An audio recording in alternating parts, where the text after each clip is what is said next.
Yo, how's it going, everybody?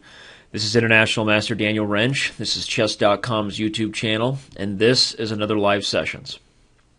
Here we go. I'm playing a Grandmaster here on this server, rated nearly 200 points higher than me, maybe closer to 150. We've started out with a accelerated dragon, a hyper-accelerated dragon with the early G6 variation. I seem to be facing this opening a lot lately, so you'd think I have the discipline to look up the theory and learn what I'm supposed to do, but hey, you know, discipline has never been my style, right? In any case, the idea here is that black is giving white a better center and bringing the queen out of the center and hope to gain some sort of tempi and initiative against my queen. There's a few different ways white can approach this position.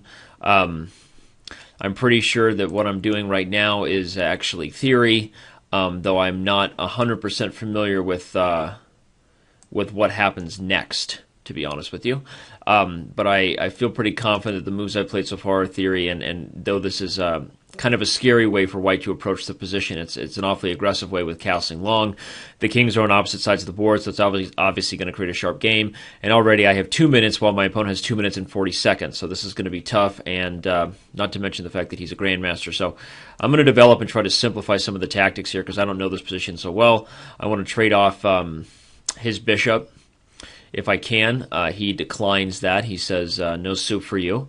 And the question is, should I go for the bishop here, or should I be worried about him taking on c3 and doubling my pawns? I'm not 100% sure. I'm going to play this move bishop e4, and I'm going to try to play the move queen to d3 next, and perhaps even take on c6, though it's an awkward idea to give up my bishop for the knight. Normally, I think in this position, the d6 pawn is weak, and I'm hoping that I can trade on c6 and then win that pawn on d6, and obviously it's going to be sharp for the rest of the game with the kings on opposite sides. It's going to give us both attacking chances, but I'm hoping I can get some tricks here. I have 1 minute and 41 seconds, and he has 2 minutes and 11 seconds. I pretty much have to take that knight, so I'm not even going to think about it. He has sacrificed a piece in order to open up my king on the queen side and perhaps create really dangerous attacking chances. Looks pretty scary, probably is pretty scary, right? If it looks scary, it is scary. But let's see here. Is there any sort of trick I have? He's attacking my queen. If I play queen to b5 or move the queen anywhere, he's likely going to just take on c3 anyway at this point. It looks like he's taking on c3 to win the piece back. And even if my queen was on d2, for example, if he took c3 and I took, he'd have knight takes a2 check, forking my king and queen, which he has anyway here, because after I take, he's going to play queen b2 check and then pin my queen with a move like rook to d8. I saw this idea coming, but I didn't really think I had any other options than to allow it. And I think I was probably right about that, right about not having any other options but to allow it. So at this point, I'm in a bit of trouble here. I'm going to move my king to e3 and let him take on d6. I'll take with the rook, probably even just pre-move it. He'll take the knight on a2.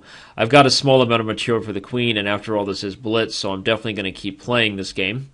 I'm threatening rook d8 check and potentially bishop h6 with a mating net. This is not 100% clear here at this point, though I think obviously with best play, black is probably winning. So we'll see what happens here. I'm gonna probably have to try to trade on g8. I'd like to get my king out of e3 and not be in the center, but it's easier said than done. If he plays queen a3 check, I'll block with this rook on d3. I'd like to also play h3. Maybe he'll take, and I can take with the king and try to slide over. At this point, I have 45 seconds. My opponent has 1 minute and 22 seconds. But it's still, like we said, not 100% clear. Now, do I take on d8 right away, or do I have a move? Okay, I think I have to take there right away. And we'll see now exactly what am I supposed to do. I only have 27 seconds, so that's the number one issue here. I guess I'm going to try to unpin this situation, though even unpinning it is probably not going to totally help because he has this move f5 to follow and pick up the knight on e4. I'll play a few more moves because it's blitz, and I only have 20 seconds. He has 1 minute left. But we'll assume that this game is going to be a loss for me, unfortunately. But that's how it goes, I guess. We'll back it up as usual and try to make this thing educational and try to see where I went wrong. He's going to play queen f1 check now, I'm aware. Oh, he takes. Aha. I didn't realize how close he was to just queening there, but maybe he doesn't. Maybe he missed this idea. I can sacrifice the pawn, and then put my bishop on f6, and it's actually not so clear if I wasn't just losing on time. But I only have 8 seconds, and he has 40 seconds, so I am going to lose. But it was a valiant effort by the loser, right? Which is something that losers always say, right? Isn't that something they say, right? That's just something that ugly people say. That's something that losers say, is that it's not the result that counts. But in any case, I'm going to resign here. That was funny and probably offensive, so I apologize for that. Here we go. So he played this accelerated dragon, hyper-accelerated dragon. The idea here, obviously, if white doesn't want to go for these sharp lines, white always has the option of playing a move like c4, and after something like bishop g7, d4, you can transpose into Maroczy bind type structures, more of a mainline accelerated dragon. You know, I've played probably more Maroczy binds than I have this sharp line, but I think theoretically this stuff is the right way for white to challenge this early fianchetto. The only issue is that, especially in a blitz game, I think I've had the experience that it can be harder to play white in this structure than to play black. Like I said, because it's a very sharp, dynamic game when white has the queen extended and there's all kinds of tempos. Excuse me, all kinds of tempos going on. I think the thing here is that as black opens the center and if white doesn't know the theory, it's hard to know exactly where to put the queen and how to deal with all these tactics. I think I probably spent too much time here. I already was down 30 seconds, and half that's talking to you guys, half of that was me thinking about moves that I probably should be playing instantly. So the time disadvantage certainly didn't help. I'm not sure if bishop d3 is the main move, if I should even just go take this pawn with the bishop or the rook, but I was worried about the pressure, obviously, that's going to be exerted, so I played this move, bishop d3, but the critical mistake was obviously bishop e4, allowing the tactic that took place, and white could never really cover. So if we're evaluating this position, the question is, was bishop to d3 a mistake to try to simplify this and maybe jumbling up all my pieces here in the third rank, also cutting off the d file? Or is this position still okay for me and bishop e4 is just a mistake? I'm not sure. When I look at this position, I also thought about playing a move like h3, but I thought he might play rook e8, and if I retreat, he takes, I take. This is maybe okay for me. I have the bishop pair. The d-pawn is isolated, though my structure on the king side is certainly leaving something to be desired. I think I still have counterplay against his king, and maybe this is better because there aren't really any tactics coming over on the queen side right now. The knights don't have anything obvious to do. Positionally, you have to see the bigger picture of every game you play, and so I wanted to simplify and play against this weak d-pawn because I wasn't exactly sure about the tactics. That was my bigger picture positional approach, but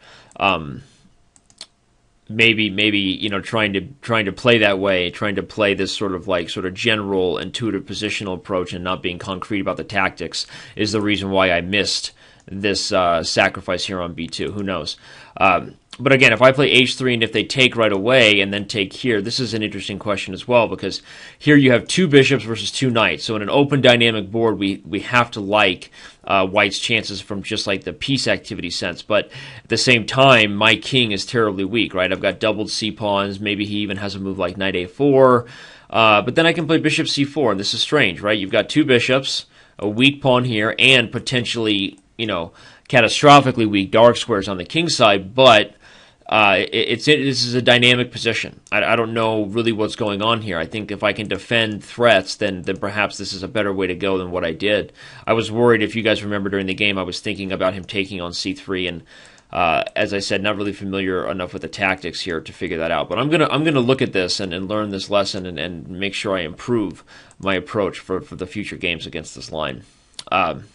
Okay, so I didn't play h3. I think that would have been better. I think the position was still okay after bishop d3, whether this is the most theoretically accurate move or not. I told you my idea was to sort of simplify if I could and then just focus on the d-pawn.